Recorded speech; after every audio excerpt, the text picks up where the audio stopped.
Muy buenos días a todos, un saludo cariñoso a todos nuestros radioescuchas y en especial a María Olivera, a Isabel Margarita Enríquez y a un seudónimo que nos mandó Alma Arthur de las cartas a la querida mamá. Gracias por participar, gracias por escribirnos casi en forma inmediata sobre el cuento pasado que habíamos aquí lanzado en el programa, una pequeña idea de que escribieron una carta y nos llegaron inmediatamente. Hay otras personas que también están escribiendo y vamos a esperar a ver quién más nos va a llegar a hacer llegar la carta a la mamá, alegre, triste, no sé, de perdón, de alegría, de lo que sea, pero es una carta que va a ir al cielo, muy sanadora, así que los invito a que sigan escribiendo cartas, nos hagan llegar y nosotros vamos a hacer después un resumen, un programa especial, por supuesto, porque, no sé, se nos ocurrió y gracias a que Trini nos trajo ese cuento, ha sido muy motivador para todos. Así que los saludo en nombre de todo el equipo y presento a Trini Asili, Viviana Mazouro y mi nombre es Cecilia Marra en este querido programa de radio Yo Soy Digital Chile. Y le doy la palabra a Trini. Adelante. Bueno, queridas compañeras, qué bueno volver a verlas. Habían pasado 2 semanas, así que me encanta el contacto con ustedes y por supuesto que con nuestro público lector. Hoy, no sé si tú me facilitas el sistema para que pueda subir una fotografía, Adelante, está abierto. porque hoy vamos a abordar a un escritor que a mí me gusta muchísimo y que lo he descubierto. Tenemos entonces a Fernando Aramburu Irigoyen. No puede ser más vasco. Él, nacido en San Sebastián en 1959 y fue muy conocido por la gran novela que presentó en su momento, que es Patria, y que después ha sido llevado a la pantalla con muy buena representación de actores. Hoy les presento entonces un cuento un cuento que seleccioné del libro Los peces de la amargura del año 2006. El cuento lleva por nombre Lo mejor eran los pájaros. Mi hermano ha esperado a que su hija cumpliera 9 años para contárselo. Dice que antes habría sido demasiado pronto, que la pobre, ¿cómo iba a entender con lo tierna y lo frágil que es? Yo rezo para que tú salgas más robusto. La doctora Gutiérrez me aconseja que te amamante por lo menos durante un año. Estate tranquilo, tesoro. Pero no te va a faltar. Pero te lo voy a contar ahora. Y muchas veces mientras viva, porque es un crimen olvidar ciertas cosas. En tu familia, hijo, verás que hay de todo, menos criminales. Vas a encontrar, no vas a encontrar tú a tu abuelo Antonio. Tú tendrás su nombre, pero no lo tendréis a él, ni ella ni tú. Os los quitaron, hijo. Pronto hará 23 años. Tu madre andaba por los 12 recién cumplidos. Me corté el pelo en señal de luto. Aquella mañana no he podido olvidar un detalle. Estaba yo en el aula. No eran poco severas las monjas de aquel colegio. Yo me sentaba cerca de una ventana. Se podía ver un prado. Cuesta entender que en medio de tanta hermosura hubiera gentes empeñadas en causar el mayor daño posible. Yo era una alumna bastante espabilada. Acababa las tareas antes que muchas de mis compañeras. Me entretenía contemplando el paisaje. Lo mejor eran los pájaros. También se veían vacas y una serie de escenas que rondaban el tema. Así estaba yo cuando se produjo un estruendo. Una bandada de palomas pasó volando a toda velocidad. Transcurrió una hora. Nosotras bajamos a jugar al patio, volvimos al aula al final del recreo y empezamos la clase de francés. De pronto se abrió la puerta. La madre Jacinta hizo una seña imperiosa sobre la señorita Pilar. Enseguida me olí que había ocurrido una desgracia en el pueblo. Estábamos todas calladas. Me llamaron a mí. Me levanté despacio. Sabía que allí me esperaba algo malo. No me atrevía a enfrentar la mirada de mis compañeras. Recoge tus cosas. Esta chica te acompañará a tu casa. Que Dios te bendiga. La Nelly no me llevó a mi casa, sino a la suya. Caminábamos en silencio por las calles del pueblo. Al pasar por delante de la iglesia, ella me susurró que mi padre estaba herido. Le temblaba la voz. Añadió que no me preocupase. No le quise preguntar por miedo, supongo. En su casa encontré a mi hermano, tu tío César. Iba a cumplir pronto 7 años. Era rollizo. Al verme, me dijo con una sonrisa sucia de chocolate que papá estaba herido.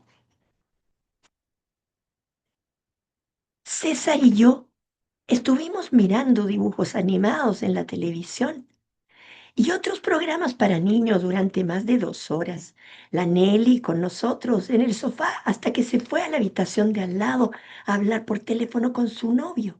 Dejarnos solos fue un gran fallo suyo, pues al rato de marcharse empezó el telediario y lo primero que enseñaron fue la foto de tu abuelo Antonio, de los hombros para arriba, con los galones de cabo. César se entusiasmó y se soltó a dar gritos: papá en la tele, papá en la tele. La Nelly y la Paca vinieron corriendo a desconectar el aparato, pero ya era muy tarde. Yo ya había oído lo que había oído. Entonces les pregunté sorprendida: ¿por qué habéis contado que está herido si el hombre de la televisión dice que está muerto? Todavía lo sigo viendo así, alegre y guapo, cara de bromista y su sonrisa de siempre, todavía lo sigo viendo así. Me arrebataron el padre. Este recuerdo no es el de un hombre muerto. Tendrían que matarme para borrar su risa en mi memoria. Tú ahora eres muy pequeño para entenderme. Algún día ya me entenderás. Sonó el timbre de la puerta. Reconocí la voz de mi madre. Quería abrazar a sus hijos. ¡Ay, sus hijos! ¿Que dónde estaban? Que se habían comido ya, que si ya conocían la desgracia. César y yo corrimos a apretarnos contra su pecho. Tu abuela nos habló con mucha serenidad. Tengo algo que contaros, dijo. Vuestro padre ha muerto. Pero aquella tarde en casa del sargento se me figuraba que si me mostraba afligida agravaría las penas de mi madre. Olfato que tiene una. Lo hemos hablado tu abuela y yo más de una vez. Quizás los duelos en compañía aportan consuelo por ese motivo. Todo el mundo echa un poco el freno a las emociones para no empeorar las del prójimo. Al final, el trance se hace más llevadero, esa es mi impresión. No me hagas mucho caso, en soledad. Por el contrario, te lo tienes que tragar todo, tú solito. Mi madre y yo nos mirábamos serias, las caras muy juntas sin saber qué decirnos. Los demás tampoco abrían la boca, como no fuera tu tío César, que con su voz candorosa le pidió de pronto perdón a mamá por haber tomado colacao antes de la comida. Tu abuela prefería que no estuviéramos cerca cuando instalaran la capilla ardiente, con que fuimos con la Nelly y su novio al centro del pueblo. Como celebraban las fiestas patronales, había música y atracciones. Se veían las calles animadas. El cuento es un poquito más largo como otras veces, lo he sobrevolado un poco, pero creo que nos queda el cuerpo y gracias al cual podemos seguir conversando y por lo mismo le cedo la palabra a Vivi. Gracias, Trini. Sí, sí, has capturado lo esencial, ¿no? Como para compartirlo. Sí, yo le comenté en su momento a Trini de este autor que no he leído su novela Patria, pero he leído algunos cuentos, que me llamó la atención porque él declaró en una entrevista que él ama ser cuentista. o sea, que no escribe como para rellenar sus tiempos entre novelas, sino que él toma una temática y decide desarrollarla en un libro de cuentos, ¿no? Y en este caso creo que más que nunca cabe hacer una alusión al título y al contenido del libro en general, porque es muy potente, ¿no? Estremece el cuento, pero tiene un objetivo y lo va desarrollando a través de todas las narraciones que le incluyen. El título de alguna manera anuncia, ¿no? Los peces de la amargura, que es el título de uno de los cuentos que refiere a un papá que cría pececitos como para, no sé, de alguna manera aliviar el dolor de su hija que está internada, paralizada por también un atentado, ¿no? Esto fue publicado en el 2006. Y cuando hablamos de atentados nos estamos refiriendo a ETA, ¿no? Que yo busqué un poco de información, porque como el libro aborda la recuperación de la memoria de personajes no implicados desde la ETA, sino como víctimas, a veces víctimas colaterales, en este caso un guardia civil, que fueron varios los atentados a cuarteles de guardias civiles en España realizados por ETA. Y lo que más me impresionó, que esta organización funcionó desde 1958 hasta el 2018. Eh, Su título, o sea, su nombre traducido del Euskadi es País Vasco y Libertad. Eh, para tener una dimensión, perdonen que es un poco duro lo que voy a comentar, pero creo que hace bien a la memoria, asesinó a 864 personas, entre ellas 22 niños. ¿Y cómo se sostenía? Habría llegado a ingresar 120 millones de euros a través de atracos, secuestros, tráfico de armas y extorsión económica. O sea, realmente impresionante en todos los sentidos, de la violencia, la organización, lo financiero, lo económico, lógicamente para sostenerse durante tantísimo tiempo, ¿no? Y aunque ellos se consideraban parte de la oposición al franquismo, el 95% de sus asesinatos fueron después de la caída de Franco y más de 2/3 de los asesinados eran vascos o navarros y muchos se exiliaron porque eran perseguidos por esta organización que era también vasca. Entonces, a mí que me fascina la memoria y que justo estoy transitando una materia sobre atmósferas donde mi profesora es una escritora, es una sevillana amorosísima que ha escrito muchas novelas históricas. El tema de recuperar la memoria en parte es labor de los historiadores, pero también es labor de los escritores, ¿no? De recuperar momentos o buenos o tristes, en este caso tristes y violentos, y se considera en esta temática a Fernando Aramburu uno de los pioneros. Así que me parecía, como dije, que con este cuento hacía más falta que nunca contextualizar cómo fue pensado, cómo fue armado y los nexos que se van dando entre los diversos cuentos, ¿no? El tema del que nos ocupa, y con esto ya le voy a ceder la palabra a Ceci, es lo mejor eran los pájaros, y a mí me quedó como una asociación mental entre ese título y la palabra libertad, que es lo que sentí que de alguna manera, porque es una frasecita que está dentro del cuento que lo dice la narradora en primera persona, en este caso una mamá que está esperando a su bebé y le cuenta qué pasó con su abuelo, cosa que además estuvo oculta y escondida en la memoria familiar, y que ella se esfuerza por rescatar y que le dice a su hijo nonato, te lo voy a repetir, te lo voy a volver a contar porque en la memoria es necesario perpetuarla, ¿no? A mí me impactó mucho porque, bueno, vengo de un país donde también se vivieron, cuando hablaba del estruendo yo ya sabía de qué se trataba porque desgraciadamente lo viví muchas veces, un poco de un lado y del otro, hubo violencia también en mi país, pero bueno, los atentados con bombas fueron previos a lo que después trajo la dictadura militar, ¿no? Así que terrible, en este caso, un hombre que estaría cumpliendo con su deber, este abuelo, ¿no? Este abuelo Antonio, que también se perpetúa porque es el nombre que tiene su nieta y que va a tener su nieto. Entonces, bueno, la memorabilia, como se dice, o la- el mantener viva la memoria histórica y, si Dios quiere, para no volver a repetir los mismos errores, ¿no? Así que bueno, adelante, Ceci. Gracias, Vivi, gracias, Trini. Bueno, agradecerles porque este autor no lo conocía y me invitó a buscar en internet quién era, de qué se trataba. Y nosotros también como equipo los invitamos a ustedes a verlo para que sepan un poquito más de otros autores que hemos transitado aquí por el programa. Bueno, Aramburu logra que lo terrible no se convierta en puro horror, porque lo rodea de ternura, de paisajes bien detallados, de pequeños recuerdos de la infancia, que también en este cuento son bien detallados. A mí me costó tomar el hilo porque era harto detalle, pero interesante porque eso va amenizando un poco la historia terrible que viene detrás, de fondo.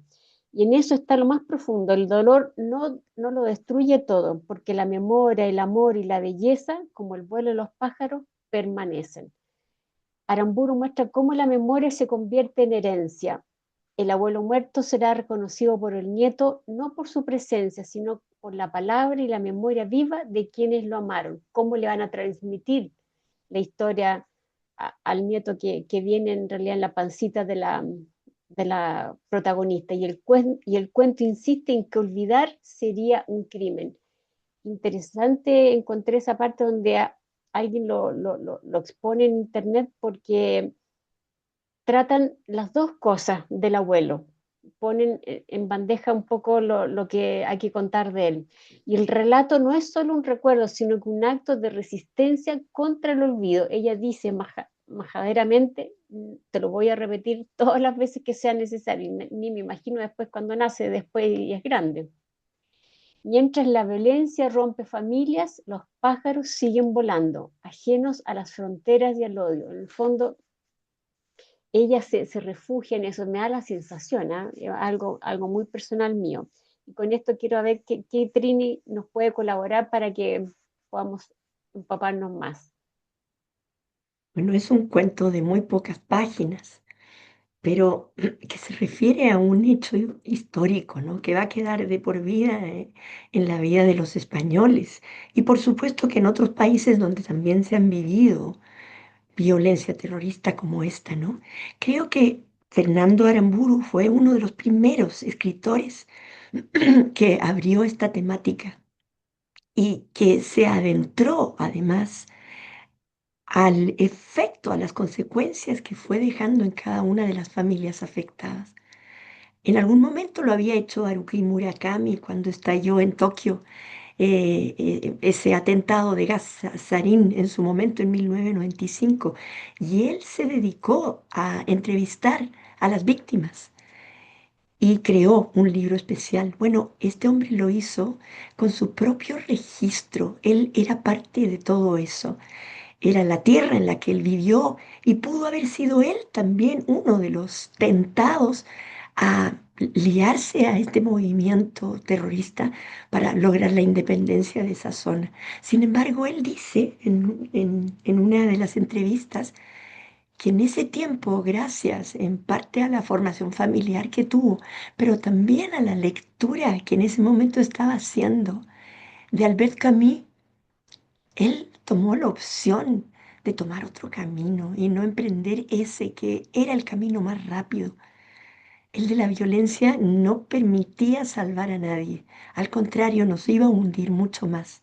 La verdad que la mayor parte de los temas de este escritor son los de los episodios de bueno, los episodios causados con un nivel de violencia fiera, pero también los años posteriores de cómo se enfrentó esta situación que tardó años, muchos años en poder superarlo.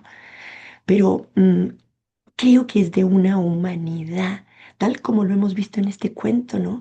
Aquí nuevamente se vincula con una víctima que perdió a su padre y que esa herida no la va a resolver nunca. Y que es más, con una espontaneidad muy española además, le va transmitiendo desde el vientre al niño que lo que ha significado para ella el no tener padre, ¿no? La tradición familiar para los españoles y para todos es fundamental. Y entonces ese niño iba a conocerlo todo desde un principio, ¿no? Lo dice de una manera tan vivaz este hombre.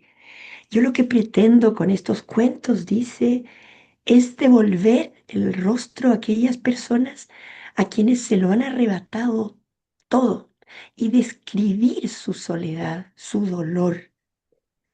Quiero crear una presencia histórica a los individuos, dice. Y entonces no solamente escribió ese gran libro que es Patria, ¿no? Que es un tratado interesantísimo a través de dos familias que viven el tema desde las trincheras, habiendo sido íntimamente amigos antes, ¿no? Entonces, ¿cómo llevar nuevamente, cómo canalizar nuevamente la vida que compartieron, habiendo tanta ferocidad entre una familia y la otra? El libro es interesantísimo, se lo recomiendo mucho. Y también los otros cuentos de este libro, Los peces de la amargura, porque abordan desde distintas perspectivas el mismo tema, pero desde una singularidad española, vital, que todavía palpita y que por eso se lee tanto todavía. Muy bien, Vivi, te cedo nuevamente la palabra. Gracias, Trini. Sí, yo retomo de tus palabras el tema de dar la voz, ¿no? Y dar la voz a las víctimas, que no salían en los titulares de los diarios, porque cuando uno busca información, ve los atentados de la ETA y aparecen los grandes nombres políticos, periodistas, toda aquella persona que pensaba diferente a ellos, eh, recibía algún tipo de atentado, pero también hubo varios cuarteles, como decía antes, de la Guardia Civil, y claro, ahí eran un número, ¿no? Quedaron tantos, pero acá la mamá está recuperando a la víctima que fue su padre, y me fascina cuando dice que lo quiere recuperar sonriente y no esa imagen del papá muerto.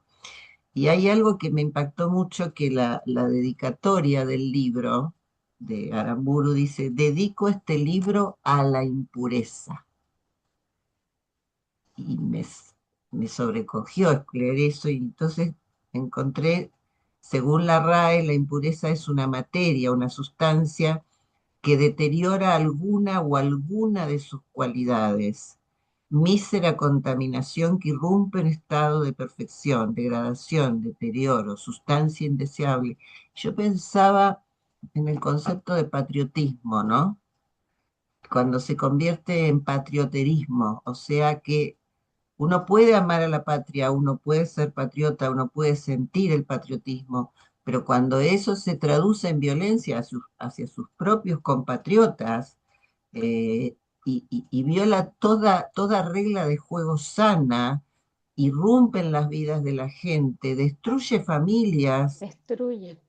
Exacto, a veces familias anónimas, porque bueno, en este caso seguramente en el pueblo, Nelly, la hija del que dirigía el cuartelillo de la Guardia Civil, la familia, los vecinos, y acá impresiona la solidaridad, es decir, de esta gente, ¿no? Del pueblo, del lugar. En la escuela, que de alguna manera la contiene y la protege, está Nelly que la va a buscar y la lleva, porque a mí me impresiona cuando dice: no fuimos a mi casa, fuimos a la casa de Nelly. Y ese descuido lógico, habiendo medios de comunicación, que aparece el papá muerto, a pesar que le hicieron una progresión: no, tu papá está herido, tu papá tuvo un accidente, pero el papá ya estaba muerto y hay que ver en qué condiciones, de un bombazo, ¿no?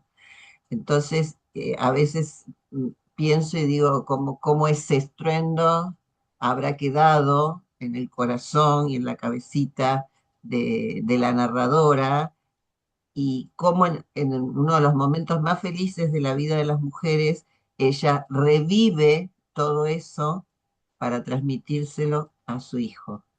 Y el contraste que hace, ¿no? Con su sobrina, a la que se lo contaron recién a los 9 años, y también la fragilidad de esa nena, de esta Antonia, ¿no? Que era muy débil, muy flacuchenta, y ella que le promete a su hijo que él va a ser fuerte porque ella le va a dar de mamar, y además va a tomar toda la licencia necesaria para estar al lado de él.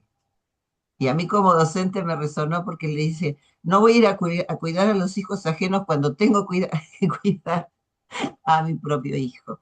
Entonces sí, está cargado, o sea, es un episodio horrendo ligado a una parte terrible de la historia española, pero que a su vez se traduce, como decía Trini, creo, en ternura, en calor humano y en recordar, no solo para no olvidar, sino para no naturalizar esa violencia que desgraciadamente sigue enquistada en muchos de nuestros pueblos, tanto en todos los continentes, ¿no? Por desgracia, todos los días nos enteramos de algo que nos sacude hasta el alma. Así que bueno, gracias Fernando Aramburu por tratar Mm. de recuperar un pedacito de memoria. Adelante, Ceci. Sí, sí, bueno, y colaborar con algo muy poquito, cómo se convierte la memoria en un acto de amor y justicia, y cómo en medio de lo atroz aún se pueden mirar pájaros y recordar que la vida ofrece belleza. Me quedo con ese último párrafo que en realidad logra suavizar una historia atroz de cómo una niñita se fractura muy joven y el hermano a la vez lo ve como un juego que el papá está en la tele. La verdad que fue lo que pasó. Un poco en Sudamérica, ahora está volviendo a pasar en el mundo entero con todas las cosas que están pasando, así que la humanidad parece que no aprende. Eso es lo que me acongoja de repente de estos cuentos, que uno ve lo que está pasando hoy en día y no aprendemos mucho. Entre los egos de los soberanos está, está sobre la gente. Así que bueno, los invitamos a leer este cuento. Si no lo encuentran, nosotros se los podemos mandar y lean los comentarios de Elda Audicio y Marta Rosso, que ahora nos están volviendo a dar otra mirada ahí en YouTube, muy interesante y que es totalmente distinta a nosotras tres. Así que un abrazo muy grande y gracias por estar en sintonía con nosotros. Hasta la próxima, hasta el próximo capítulo. Chao, chao.